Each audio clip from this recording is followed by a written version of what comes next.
Hello नमस्कार दोस्तों, आप सभी का हमारे चैनल पे हार्दिक स्वागत है। दोस्तों, आज के वीडियो में अपन किन बिंदुओं पर चर्चा करने वाले हैं। वैसे तो आपने थंबनेल में देख ही लिया होगा कि राजस्थान कर्मचारी चयन बोर्ड के द्वारा जो एलडीसी की भर्ती ली जाती है उसकी सैलरी, उसके अन्य भत्ते क्या क्या मिलते हैं तथा एलडीसी को क्या क्या प्रमोशन होते हैं, इन सभी बिंदुओं पर इस वीडियो में अपन विस्तार से चर्चा करने वाले हैं।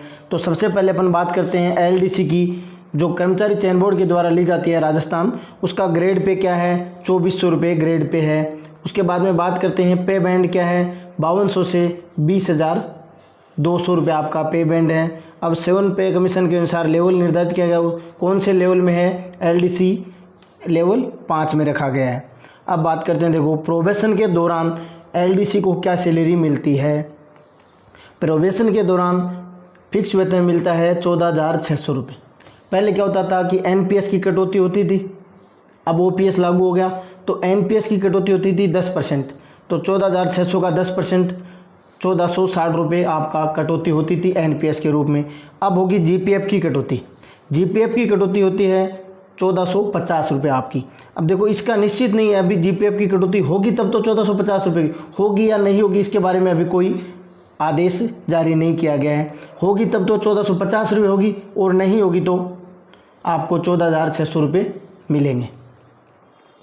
तो फिर यदि होगी तो आपकी सैलरी क्या बनेगी, पहले क्या होती थी 13,140 रुपये, अब होगी 13,150 रुपये या फिर 14,600 रुपये। इनमें से आपका प्रोबेशन में होगा।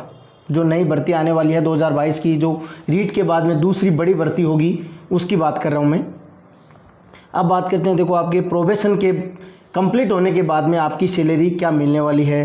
प्रोबेशन कंप्लीट होने के बाद में देखो आपका बेसिक है 20,800 रुपये बेसिक है। वर्तमान में डीए है 34%, डीए 34% है। 20,800 का 34% होता है 7,072 रुपये। अब उसके बाद में बात करते हैं, डीए है महंगाई भत्ता। डीए का मतलब एचआरए होता है house rent allowance. House rent allowance होता है वो 9% और 18%। 9% का मतलब 1,872 रुपये होगा और 18% का मतलब 3,744 रुपये होते हैं। अब 9% किसको मिलेगा, 18% किसको मिलेगा, इसके बारे में आगे जानकारी दूंगा। देखो अब बात करते हैं, देखो जिसको 18% एचआरए मिलता है, 18 वाई सिटी वालों को मिलता है, मैं पूरी जानकारी दूंगा। 18% मिलता है उसको सिटी अलाउंस मिलता है। जिसको 9% है उसको नहीं, 18% वालों को सिटी अलाउंस मिलता है। सिटी अलाउंस होता है 600 रुपये और 1,000 रुपये। अब जिसकी बेसिक है वो 22,000 रुपये से कम है तो फिर 600 रुपये मिलेगी, और 22,000 से 1 रुपया भी ऊपर है, 22,001 भी है तो उसको 1,000 रुपये सिटी अलाउंस मिलेगा। सिटी अलाउंस 600 और 1,000 रुपये मिलते हैं। 600 22,000 से कम वालों को और 1,000 से 22,000 से ऊपर वालों को 1,000 रुपये मिलते हैं। अब देखो आपकी ग्रोस सैलरी क्या बनती है, 20,800, 7,072 और 1,872। ये 9% एचआरए वालों को 29,744 रुपये मिलेंगे। और 18% वालों को क्या मिलेगा, 20,800 बेसिक, 7,072 रुपया डीए और 3,744 रुपये एचआरए और 600 रुपया सिटी अलाउंस, 32,216 रुपये। अब देखो महंगाई भत्ता है वो साल में 2 बार बढ़ता है। कब कब होता है भाई, जनवरी और जुलाई में। अब देखो हाल ही में जनवरी की वृद्धि हुई थी वो 3% हुई है, अब जुलाई में होगी। अब मैं बता देता हूँ, जिसकी 2018 में भर्ती हुई थी एलडीसी की, उसको 20 में ज्वाइनिंग दी थी, 20 में ज्वाइनिंग दी थी, उसको 2022 में अब फिक्सेशन होने वाला है। उसका फिक्सेशन होने वाला है, प्रोबेशन कंप्लीट होने वाला है। राजस्थान में प्रोबेशन है वो 2 साल का होता है। अब उनको 2 साल कंप्लीट होने वाले हैं जुलाई की मई। तो आपको सैलरी क्या मिलने वाली है, ये ग्रोस सैलरी 29,744 या फिर 32,216। जो वाई सिटी में है वो 32,216 और जेड वाले 29,744 में। अब जो अब भर्ती होगी 2022 की, उस समय डीए है वो 34% से बढ़ करके 50% से ऊपर चला जाएगा, क्योंकि 22 में भर्ती होगी। देखो 34 में ये है तो उस समय 50 से ऊपर तक चला जाएगा, तो उसके अकॉर्डिंग आपकी सैलरी बढ़ जाएगी। अब देखो मैं बता देता हूँ वाई सिटी और जेड सिटी में क्या है। देखो वाई सिटी क्या है, उसमें एचआरए 16% मिलता है। बीकानेर, जयपुर, जोधपुर, कोटा और अजमेर, इन 5 सिटियों में इनके ग्रामीण क्षेत्र में नहीं, सिर्फ और सिर्फ सिटी क्षेत्र में, इन 5 में यदि आपकी पोस्टिंग है तो आपको HRA 16% मिलेगा, और इनके अलावा है तो आपको 8%। अब देखो, अब मैंने बताया कि 9 और 18, आप बोल रहे हैं 8 और 16। अब देखो क्या है, इसके बारे में बता देता हूँ कि जब DA है वो 25% से ऊपर चला जाएगा तो HRA है वो 8 और 16 से 9 और 18 हो जाएगा। 50% से ऊपर चला जाएगा तो 10 और 20% हो जाएगा। अब DA आपका 50%, अब 34 है, बढ़ता बढ़ता ये 50 चला जाए तो उसके बाद में आपका जो HRA है वो 10 और 20 हो जाएगा। अब देखो आपकी वो तो ग्रोस सैलरी थी, नेट सैलरी नहीं थी, वो ग्रोस सैलरी, टोटल इतने बनते हैं। अब उसमें से आपकी कटौती होगी। कटौती कौन कौन सी होती है? डिडक्शन होंगे GPF का, पहले NPS होती थी, NPS की जगह अब GPF लागू हो गई तो आपकी GPF होगी, SI कटौती होगी और RGHS कटौती होगी। अब GPF कटौती है वो 1450 रुपये होगी आपकी, 1450 रुपये होगी। SI कटौती 800 रुपये और RGHS कटौती होगी 220 रुपये, टोटल होगी 2470 रुपये।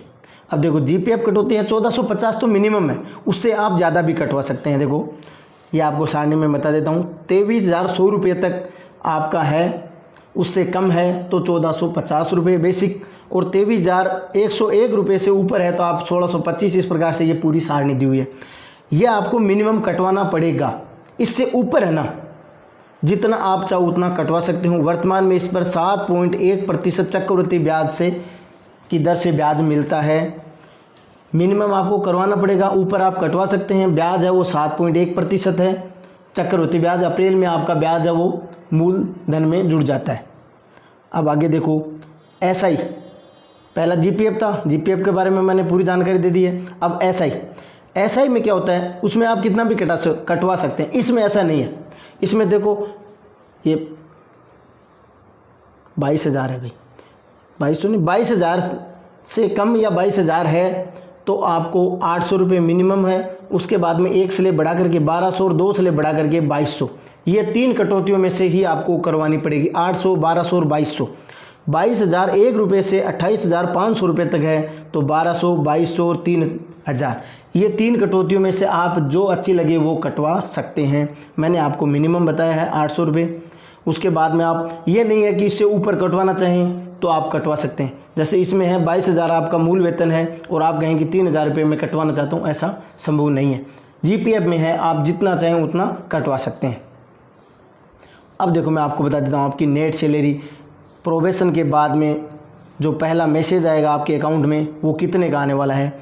जो YCT में है उसके तो 29,746 रुपये आएगा, और ZCT में है उसके 27,274 रुपये का मैसेज आने वाला है। ये आपके खाते में आने वाली है, सैलरी आपके हाथ में आने वाली है।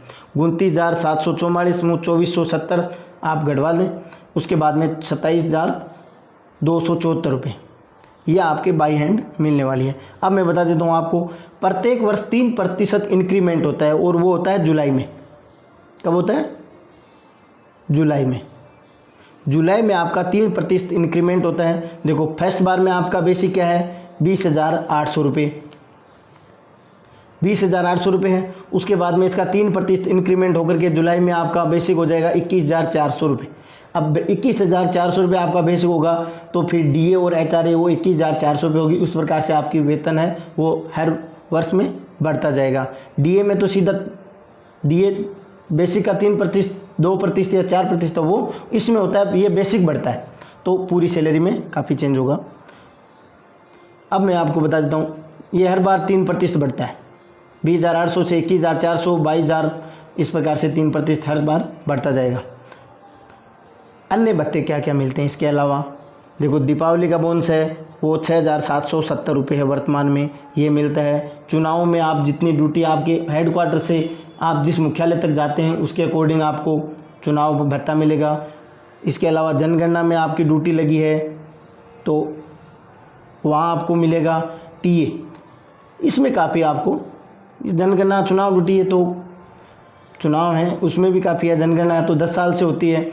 TM टूर अलाउंस ये आपको काफ़ी मिलेगा, क्योंकि ऑफिस के काम से आपको बाहर जाओगे तो फिर टूर अलाउंस मिलता है। तो आपको ऑफिस के काम, LDC को ऑफिस के काम करने होते हैं तो आपको टूर अलाउंस है वो काफ़ी हर महीने में 1-2 तो आपका टूर हो ही जाएगा। तो टूर अलाउंस आपको अपने मुख्यालय से जहाँ तक जिस मुख्यालय तक जाते हैं उसके अकॉर्डिंग आपको टूर अलाउंस मिलेगा। उसके बाद में देखो आपकी जॉब प्रोफाइल क्या है एलडीसी की। सचिवालय में ड्यूटी, मंत्री विधायक के पास ड्यूटी, वाणिज्य विभाग में, पीडब्ल्यूडी में, टैक्स डिपार्टमेंट में, पीएचडी में, एसडीएम ऑफिस में, स्कूल में, इस प्रकार से 106 डिपार्टमेंटों में आपकी पोस्टिंग होती है। सबसे टॉप का है वो सचिवालय है। सचिवालय में सबसे अच्छी जगह है, लेकिन वो तो मेरिट बेस और अप्रोच बेस पे दोनों पे होता है। अब देखो आपको मैं बता देता हूँ आपके प्रमोशन क्या क्या होते हैं। सचिवालय के प्रमोशन भी अच्छे होते हैं और अधीनस्थ विभाग के प्रमोशन है वो उससे कम होते हैं। पहले देखो अपन सचिवालय की बात करें तो एलडीसी जूनियर असिस्टेंट, उसमें 3 साल के बाद में आपको सीनियर असिस्टेंट यूडीसी में आपका प्रमोशन हो जाएगा। अब देखो इसमें 3 साल का ये निश्चित नहीं कह सकता मैं 3.5 में भी हो जाए, 3 में भी हो जाए, 4 भी लग जाए, लगभग 3 साल लगते हैं। अब उसके अकॉर्डिंग होता है कि उस समय आप सीट खाली है या नहीं है, उसके अकॉर्डिंग आपका प्रमोशन होता है। तो 3 के लगभग आपको 3 साल में आपका प्रमोशन होने की संभावना रहती है यूडीसी में। यूडीसी के बाद में देखो एएसओ असिस्टेंट सेक्शन ऑफिसर, उसकी ग्रेड पे होती है 4200, 5-6 वर्ष में, 4 वर्ष में इसमें आपका प्रमोशन हो जाएगा। और एएसओ से आपके 5-6 वर्ष में एएसओ में सेक्शन ऑफिसर में आपका प्रमोशन हो जाएगा। सेक्शन ऑफिसर की ग्रेड पे होती है वो 4800 रुपये होती है। और इससे 5 से 6 वर्ष में देखो ये फिक्स नहीं है, 5 से 6, कई बार 5 वर्ष में भी हो जाता है, 4.5 में हो जाएगा, कई बार 7 भी हो सकती है, लेकिन लगभग ये होता है 5 से 6 में। एएस असिस्टेंट सेक्रेटरी में हो जाएगा आपका, असिस्टेंट सेक्रेटरी का 6,600 रुपये बेसिक होगा, 6,600 रुपये आपका बेसिक होगा। डिप्टी सेक्रेटरी का 7,600 रुपये होगा और सीनियर डिप्टी सेक्रेटरी का 8700 होगा। देखो असिस्टेंट सेक्रेटरी तक प्रमोशन होते हैं, उससे ऊपर नहीं होने की संभावना है। हाँ, सर्विस जल्दी लग जाएगी, उसके बाद में आपको बेसिक या पेमेंट में आपका प्रमोशन हो सकता है, लेकिन पोस्ट में होने की संभावना कम रहती है। यहाँ तक सेक्शन ऑफिसर तक तो आराम से हो जाता है, उसके बाद में जो मुश्किल हो जाता है, क्योंकि पोस्टें कम होती है, उसके अकॉर्डिंग कम होता है। अब बात करते हैं, देखो सबऑर्डिनेट डिपार्टमेंट की बात करें। एलडीसी कनिष्ठ सहायक या जूनियर असिस्टेंट 2400 ग्रेड पे है। उसके बाद में 4 से 5 वर्ष बाद में आपका सहायक वरिष्ठ या वरिष्ठ सहायक, सॉरी ये उल्टा लिखा गया, वरिष्ठ सहायक में या सीनियर असिस्टेंट में आपका प्रमोशन हो जाएगा। उसका बेसिक है 2800 रुपये। वरिष्ठ सहायक से 4 से 5 वर्ष के बाद में आपको AAO सहायक प्रशासनिक अधिकारी में आपका प्रमोशन होने की संभावना रहती है। अब 4 की जगह 5 भी हो जाए, 5 की जगह 6 भी हो जाए, 4 से 6 के मध्य समय लगता है, वो सीट के अकॉर्डिंग मैंने बता दिया है। AAO से ADO अतिरिक्त प्रशासनिक अधिकारी 6 से 7 वर्ष में प्रमोशन हो जाता है। ADO का बेसिक होता है 4200 रुपये। फिर होता है प्रशासनिक अधिकारी, उसका बेसिक होता है 4800। फिर स्थापना अधिकारी, उसका होता है बेसिक 5400 रुपये। यहाँ तक पहुँचने की संभावना कम होती है, ADO तक पहुँचने की संभावना रहती है प्रमोशन में। धन्यवाद दोस्तों, वीडियो अच्छा लगा तो ज़्यादा से ज़्यादा शेयर करें तथा चैनल को सब्सक्राइब करें, ताकि जो भी नई जानकारी होगी वो आपको सबसे पहले मिल सकेगी। धन्यवाद।